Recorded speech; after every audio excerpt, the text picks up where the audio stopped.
है तो चलना होगा, खड़ा हो। जीवन है तो चलना होगा, जीवन है तो चलना होगा। Work for life, save your life, work for life, save your life. जीवन है तो चलना होगा, जीवन है तो चलना होगा। हाँ हाँ हाँ, जरूरी है, तो उसके बिना कैसे हो। हाँ,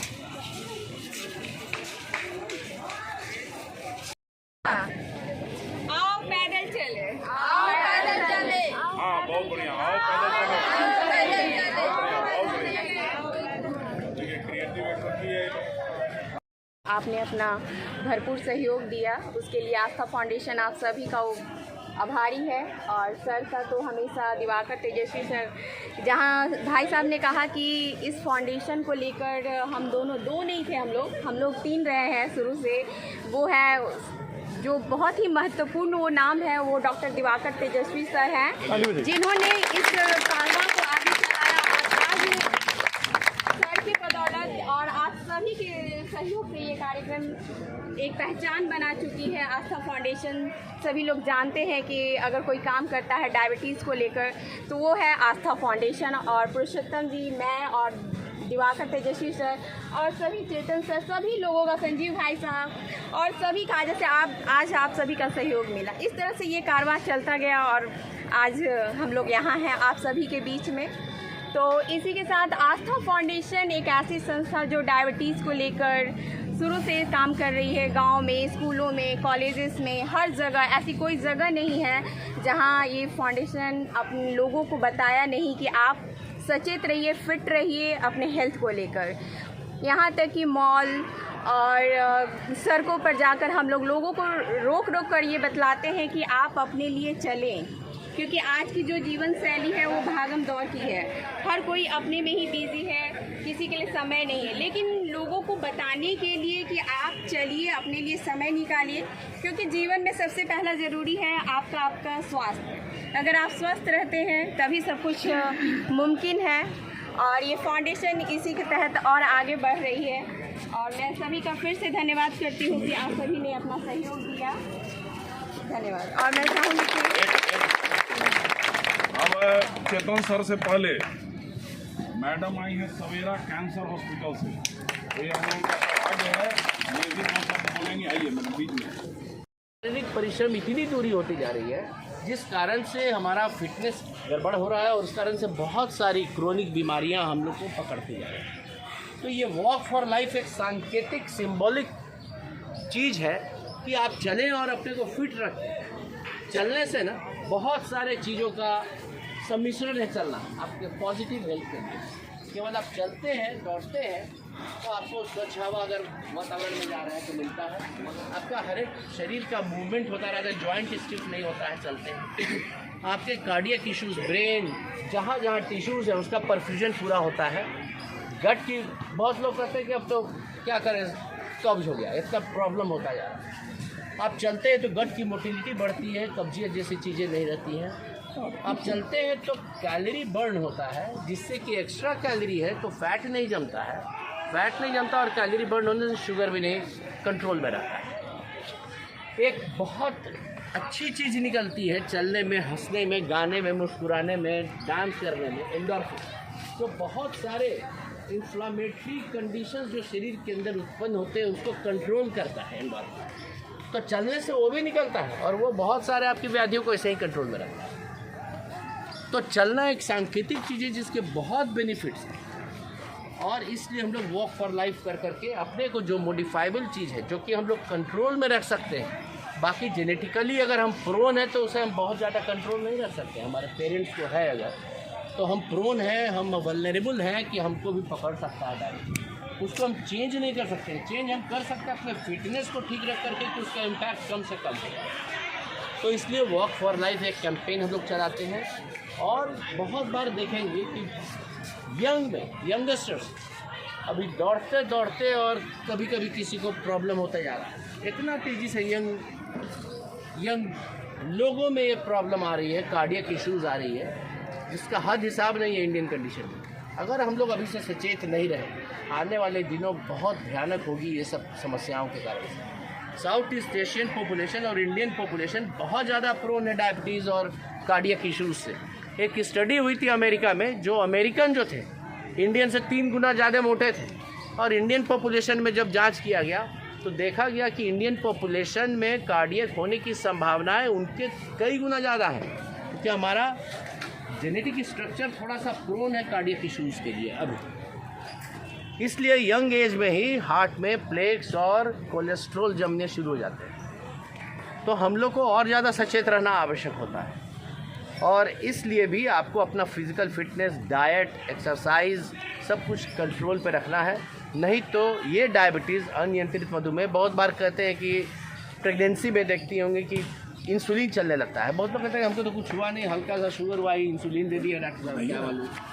क्योंकि प्रेगनेंसी में ना बहुत कंट्रोल करना आवश्यक होता है शुगर को, मदर के शुगर को, क्योंकि थोड़ा भी बढ़ा रहता है शुगर मदर का तो पेट में जो पल रहे बच्चे में के बीटा सेल, जो इंसुलिन बनाने वाला ऑर्गन सब जो बनता है, ऑर्गेनोजेनेसिस होती है ना, उसको बहुत ज़्यादा स्ट्रेस देता है अगर मदर का शुगर बढ़ा रहता है। तो बच्चा जो पेट में ना, उसका बीटा सेल भी हरास हो जाता है, क्योंकि वो तो उसने में उसको कंट्रोल करना है कि शुगर मेरा कंट्रोल हो, तो इतना स्ट्रेस में आ जाता है कि आगे चल करके बच्चा होने के बाद वो आगे चल करके उसमें ज़्यादा होने की संभावनाएं, शुगर की बीमारी होने की संभावनाएं रहती है। इसलिए मदर जब प्रेगनेंसी में है ना, तो उस समय बहुत स्ट्रिक्ट पैरामीटर्स रहते हैं शुगर को कंट्रोल करने के, इसलिए दिया जाता है। तो अपना टेस्ट करते रहें, अपने को फिट रखें, बहुत सारी क्रोनिक बीमारियों से अपने को बचा करके रखें, और वॉक करते रहें। और दूसरे को, आप तो प्रेरित हो चुके हैं ऑलरेडी। सवेरा कैंसर हॉस्पिटल कंकड़बाग पटना में। तो आप लोग सब जागरूक है इस चीज़ को लेके। अब तक काफ़ी बात हो चुकी है कि फ़िज़िकल फ़िटनेस क्यों ज़रूरी है डायबिटीज़ के लिए और सब चीज़ों के लिए। चूँकि मैं ऑन्कोलॉजिस्ट हूँ और ये कैंसर अवेयरनेस प्रोग्राम नहीं है, लेकिन आप लोग को ये जानना ज़रूरी है कि डायबिटीज़ का कैंसर के साथ भी बहुत इम्पॉर्टेंट कनेक्शन है। क्योंकि बॉडी में जब ब्लड शुगर बढ़ी हुई रहती है तो वो हमारी जो ट्यूमर सेल्स होती है, ट्यूमर सेल्स को फीड करती है। जो हमारी कैंसर की कोशिकाएँ होती हैं, जो सेल्स होती हैं, उनका खाना ग्लूकोज होता है। और जब बॉडी में शुगर बढ़ी होती है तो ऐसे पेशेंट जिनको डायबिटीज़ होती है तो उनके में ये होने की संभावना बहुत अधिक होती है। अगर उनके में कोई घाव है जो लंबे समय से नहीं भर रहा है, या बॉडी में कोई भी डेवलपिंग कोई ट्यूमर है, तो उसकी जो रेट ऑफ ग्रोथ होती है वो आम आदमी से ज़्यादा हो जाती है। इसके साथ ही साथ जो अगर हम लोग ट्रीटमेंट जब स्टार्ट करते हैं, कीमोथेरेपी, रेडिएशन, सर्जरी, बहुत तरह की कैंसर की ट्रीटमेंट्स होती हैं। इसमें हम लोगों ने देखा है जो हमारे पेशेंट जिनको हम लोग कीमो देते हैं या रेडिएशन देते हैं, तो उसके जो साइड इफ़ेक्ट्स होते हैं वो पहले हफ्ते, दूसरे हफ्ते में ही इतने बढ़ के डायबिटीज़ पेशेंट्स में आते हैं कि उनको ट्रीटमेंट ब्रेक्स देना पड़ता है। और ट्रीटमेंट ब्रेक देने से क्या होता है कि आप किसी भी इलाज में अगर बीच में रुक के आपने इलाज दिया तो उसकी इफ़ेक्टिविटी जो होती है वो 100% से घट जाती है। तो इसीलिए डायबिटीज़ जनरल हेल्थ को इस तरह से अफेक्ट करती है कि वो ना केवल ब्लड शुगर को बढ़ा के या किसी एक डिजीज़ से एसोसिएट नहीं होकर जनरल बॉडी को अंदर से, जैसे दीमक लकड़ी को खोखला करता है ना, वो बॉडी को अंदर से खोखली कर देती है। कि ये तो दो चीज़ हो गई, जैसे दिवाकर सर ने आपको जनरल फिटनेस, डायबिटीज़ की और समस्याएं, कार्डियक प्रॉब्लम्स के बताया, मैंने आपको कैंसर से संबंधित इसका बताया।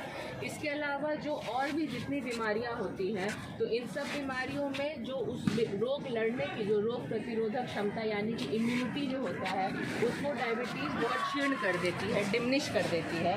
तो लुबले पतले हैं, स्वस्थ हैं, तो ये कुछ अपना बताइए। देखिए, सब तो ऑलरेडी सब बता चुके हैं, जान चुके हैं। बस मैं सिर्फ आपका धन्यवाद ज्ञापन करने के पहले 2 शब्द बता दूँ। तो डायबिटीज़ की जो चीज़ अभी चली हुई है, डायबिटीज़, हाइपरटेंशन और डिप्रेशन, जिसको हम लोग पाए जाते हैं, ये बहुत ही तेज़ी से लोगों में आ रहा है। डिप्रेशन तो समझिए बहुत ज़्यादा हो रहा है, डिप्रेशन से डायबिटीज़ हो रहा है। तो दिवाकर सर को आपने सुना कितना अच्छा था।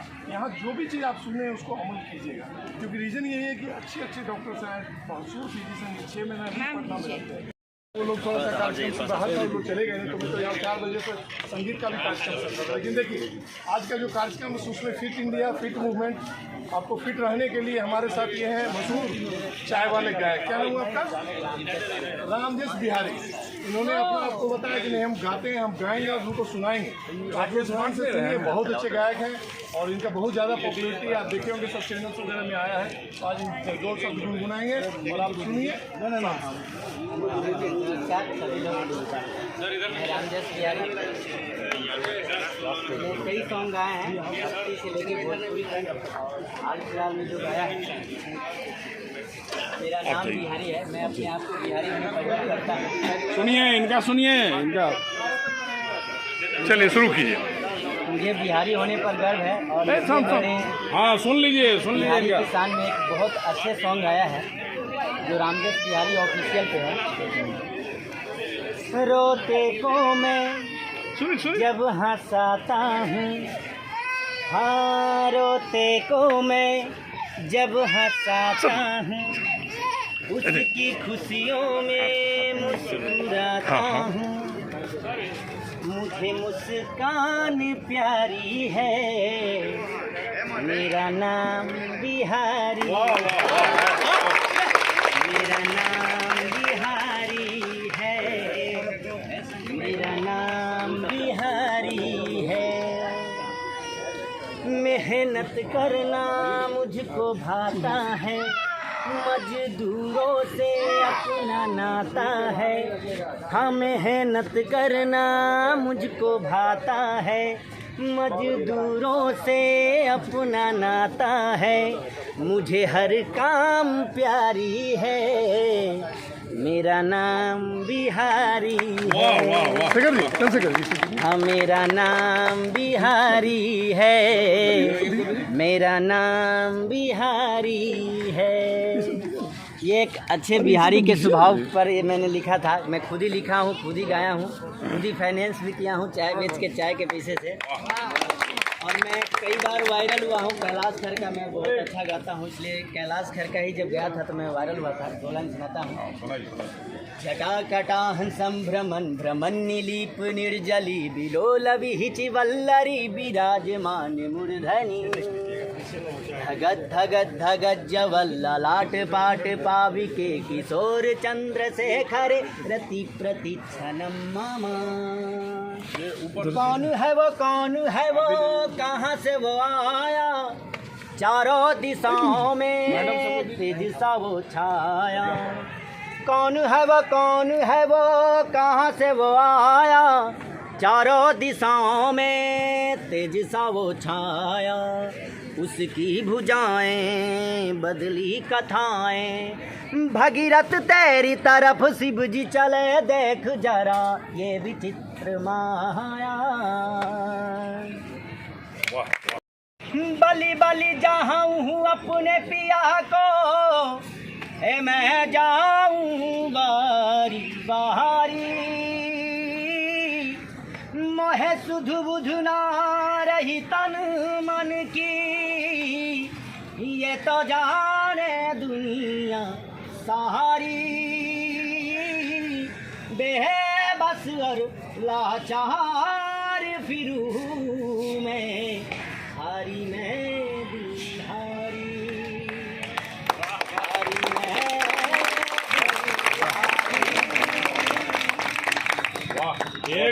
यहाँ पे बहुत सारे यहाँ पर डॉक्टर यहाँ पर मौजूद हैं और सभी लोगों से आपने कुछ न कुछ ज़रूर सुना होगा, लेकिन मैं एक ही बोलूँगा, आज के समय में, आज का जो ये समय चल रहा है, आज का जो दौर चल रहा है, जो फिट है वही हिट है। बस यही बात, जो फिट है वही हिट है। बहुत सारी बातों के साथ हम अपनी बातों को ख़त्म करते हैं। बाकी इन लोगों से सुनिए, हमारे साथ तो हमेशा